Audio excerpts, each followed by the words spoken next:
यह घटना 2010 की है।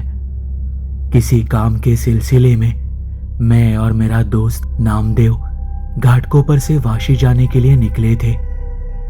मेरे पास मारुति अल्टो कार थी।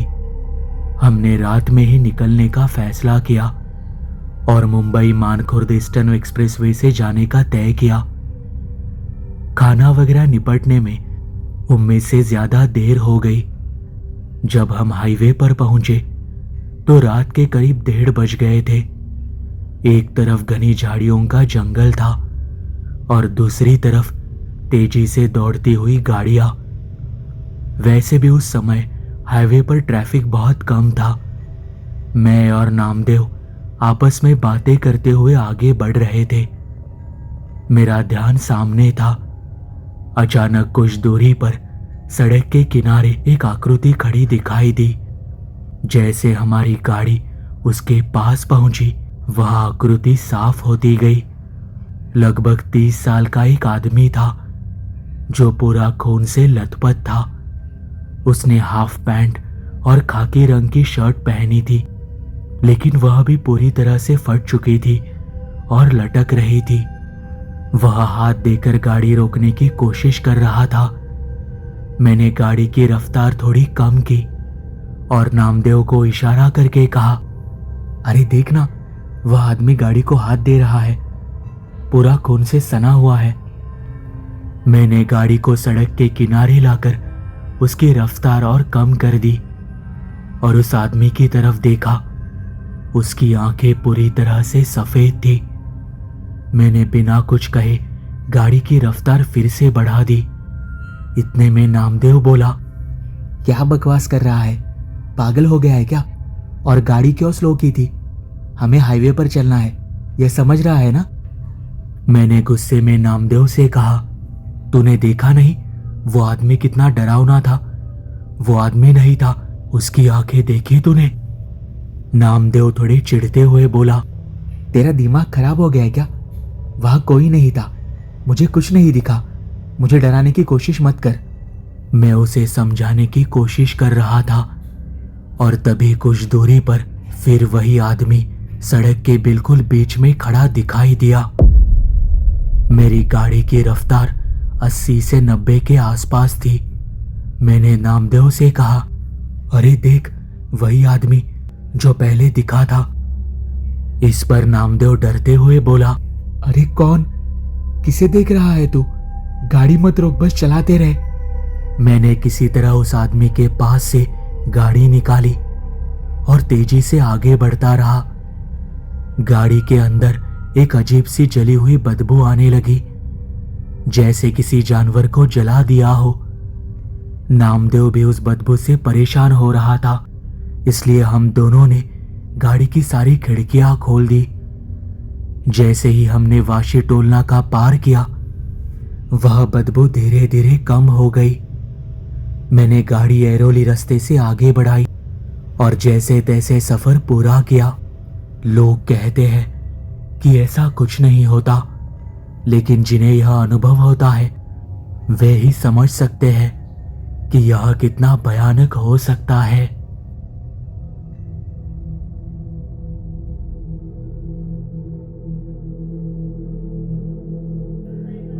हम हर साल गणपति के त्योहार पर अपने गांव जाते हैं। गांव में यह त्योहार बहुत ही उत्साह के साथ मनाया जाता है और पालकियों को सजाया जाता है।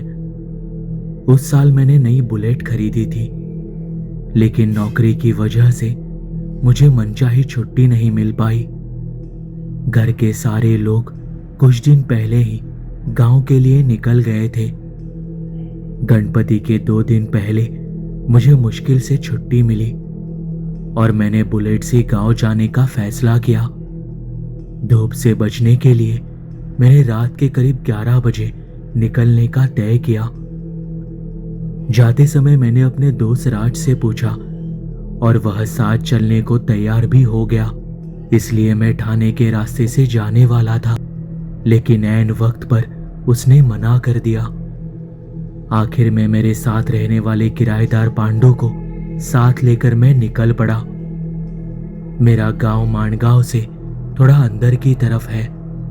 वहां जाने के लिए पाली के रास्ते से शॉर्टकट है, इसलिए मैंने उसी रास्ते से जाने का तय किया। करीब 3 घंटे का सफर करने के बाद हम एक ढाबे पर रुके, कुछ खाया पिया और फिर करीब 2:30 बजे वहां से आगे के सफर के लिए निकल पड़े। तभी हल्की हल्की बारिश शुरू हो गई।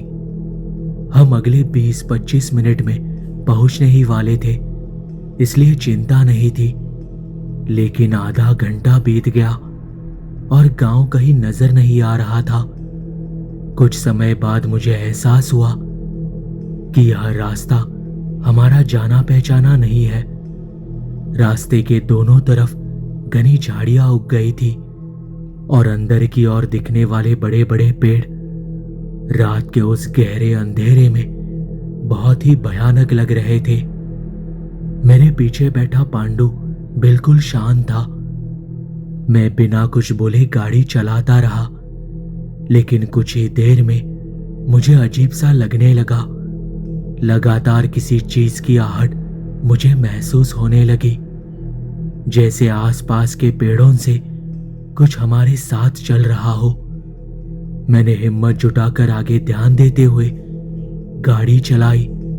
1 घंटा बीत चुका था और डर बढ़ता जा रहा था। मैंने जानबूझकर पांडु से बात करनी शुरू कर दी। यहाँ वहां की बातें करने लगा, लेकिन पांडु सिर्फ और हाँ कहकर जवाब दे रहा था।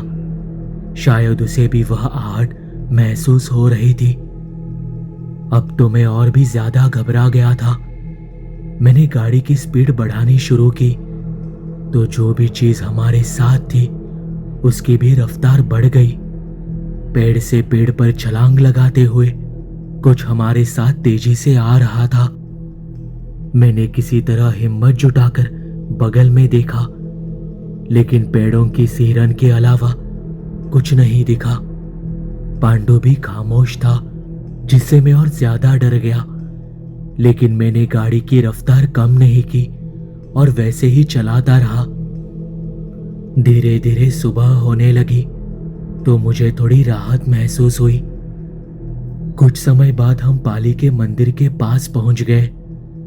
मैंने मंदिर में जाकर भगवान के चरणों में माथा टेका और मंदिर के बाहर आंगन में आंखें बंद करके बैठ गया। कब मेरी आंख लग गई पता ही नहीं चला। सुबह 8 बजे पांडु ने मुझे उठाया, तब मेरी नींद खुली। मैंने उसे डांटा कि तेरी वजह से मैं ज्यादा डर गया था। कल रात तुझे क्या हो गया था? वह बोला कि हम जिस रास्ते से जा रहे थे उसकी दोनों तरफ झाड़ियां थी और उनमें मुझे लगातार आकृतियां दिख रही थी, इसलिए मैं कुछ भी बोलने की स्थिति में नहीं था। सच कहूं तो मेरा तुम्हारी बातों पर ध्यान ही नहीं था। उसकी बातें सुनकर मैंने उससे ज्यादा कुछ नहीं कहा। हमने इस घटना के बारे में घर में किसी को नहीं बताया। वापस आते समय मैंने हिम्मत करके फिर उसी रास्ते से आने का फैसला किया और केवल 25 मिनट में हम ढाबे के पास पहुंच गए। उस दिन हमें चकवा लगा था या और कुछ, यह तो पता नहीं, लेकिन इतना तय है कि जिस रास्ते को पार करने में 20 मिनट लगते हैं वहां हम 4 घंटे तक गाड़ी चलाते रहे। आज भी उस घटना को याद करके शरीर में डर सा दौड़ जाता है।